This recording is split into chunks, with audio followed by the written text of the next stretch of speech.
हम डिस्कस करेंगे L&T stock के ऊपर, लार्सन एंड टुब्रो। दोस्तों आप लोगों को बता दूं कि ये स्टॉक एक बड़ी ही करेक्शन पैटर्न के अंदर चल रहा है। ये स्टॉक के अंदर मल्टीपल नेगेटिव फैक्टर्स बने हैं। ये स्टॉक के अंदर नेगेटिव डाइवर्शन है, एक बहुत ही इंपॉर्टेंट सप्लाई ट्रेंड लाइन को ब्रेक करा है और बहुत ही नेगेटिव चार्ट पैटर्न बनकर ब्रेकडाउन भी हो गया है। और दोस्तों ब्रेकडाउन के बाद अभी वो वापस रिटेस्ट करने आ रहा है और रिटेस्ट भी इसने बहुत बड़ी ओवर सोल्ड इतना हो गया था ये स्टॉक की। रिटेस्ट की जो बाउंसिंग आया है ना, वो बहुत ही स्ट्रांग बाउंस आया है।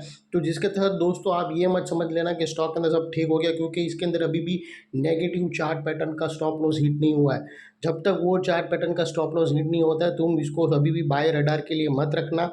अगर आप इसमें कोई भी मेरी बाय सेल होल्ड रिकमेंडेशन नहीं है, आप अपने एडवाइज़र को पूछ कर ही इसमें पोजीशन लेना। लेकिन आप थोड़ी मेरी एनालिसिस, मेरी ऑब्जर्वेशन में आप लोगों से शेयर कर रहा हूँ। अगर वो ठीक लगे तो आप उसको मैच करके अपने एडवाइज़र से पोजीशन लेना, क्योंकि यहाँ से स्टॉक और भी शायद तुमको लोअर लेवल पे मिले। लेकिन अगर इसकी एक लेवल है, अगर वो ब्रेक कर दिया तो उसके बाद स्टॉक पॉजिटिव के साइड जा सकता है, जिसकी बहुत ही कम आशंका है, क्योंकि इसने बहुत इंपॉर्टेंट लेवल्स तोड़े हैं दोस्तों। और एक बहुत बड़ा नेगेटिव चार्ट पैटर्न है, वो तो उसका स्टॉप लॉस हिट होना बहुत ही ज़रूरी है।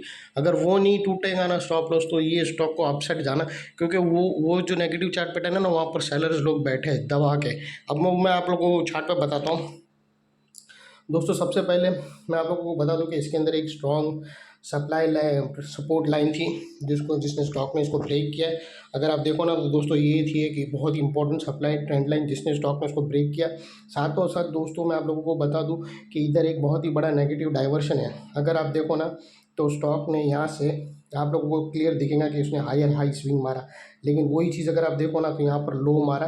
और साथों साथ दोस्तों इतना बड़ा हायर स्विंग है, ये देखो स्विंग कितना बड़ा। और इसका जो ये जो नेगेटिव डाइवर्शन है ना स्विंग, उसके स्विंग नेगेटिव डाइवर्शन को भी नीचे ब्रेक डाउन करके अभी ऊपर आया है, क्योंकि इसने इतनी बड़ी गिरावट ली है ना दोस्तों। ये जो गिरावट इतनी बड़ी ली ना, जिसकी वजह से लोअर टाइम फ्रेम के RSI ओवरसोल्ड हो गए, जिसकी वजह से बाउंस आया है। तो ये बाउंस को अभी भी रिलायबल नहीं माना सकता, क्योंकि दोस्तों अभी है ना, जो ये बाउंस अब आ रहा है, ओके नो प्रॉब्लम। लेकिन है ना दोस्तों, ये बाउंस, ये जो है ना, अभी ये बाउंस आया ना, तो ये जो लेवल ऊपर है ना, ये जो ट्रेंड लाइन, वो उसको यहाँ पर अभी रेजिस्टेंस का काम करके नीचे फेंकेंगी। सेकेंडली दोस्तों, यहाँ पर बहुत ही बड़ी negative chart pattern already break down हो चुकी है, वो भी मैं आप लोगों को बता दूँ। अगर आप क्लियरली देखो ना तो यहाँ पर आपको हेड एंड शोल्डर पैटर्न दिखेगा दोस्तों क्लियरली। अभी वो हेड एंड शोल्डर के रीटेस्ट लेवल पर आ रहा है। अगर और एक एरिया जहाँ पर हम मान लेंगे, देखो ये हेड एंड शोल्डर का एरिया है। अब अगर आप देखो ना तो ये हेड एंड शोल्डर की नेकलाइन बनकर आई थी, अभी वो हेड एंड शोल्डर की नेकलाइन के आसपास आ रहा है। तो अगर मोटा मोटी अगर आप देखो ना, तो अगर वो नेकलाइन के ऊपर, अगर समझो ये वो नेकलाइन के ऊपर निकल भी जाता है, तो दोस्तों ये जो सप्लाई लाइन है ना, ये जो ट्रेंड लाइन, वो उसको ऊपर पार करने नहीं देगी। तो अगर इसमें सही में स्टॉक में दम है और यहाँ से रिवर्सल जा रहा है, फ्रेश पैसा आ रहा है और लोग बाई कर रहे हैं, तो यहाँ पर जो सेलर्स लोग ने जिन्होंने पोजीशन बनाई है ना दोस्तों, यहाँ पर उन लोग का स्टॉप लॉस ये एरिया रहेगा दोस्तों। और वो एरिया टूटना बहुत ज़रूरी है। स्टॉक को इसके ऊपर क्लोजिंग देना पड़ेगी। 2 पॉजिटिव बड़ी कैंडल, वीकली पॉजिटिव क्लोजिंग चाहिए 3662 के ऊपर, और वो साथों साथ ये ट्रेंड लाइन के ऊपर क्लोज हो जाएंगी।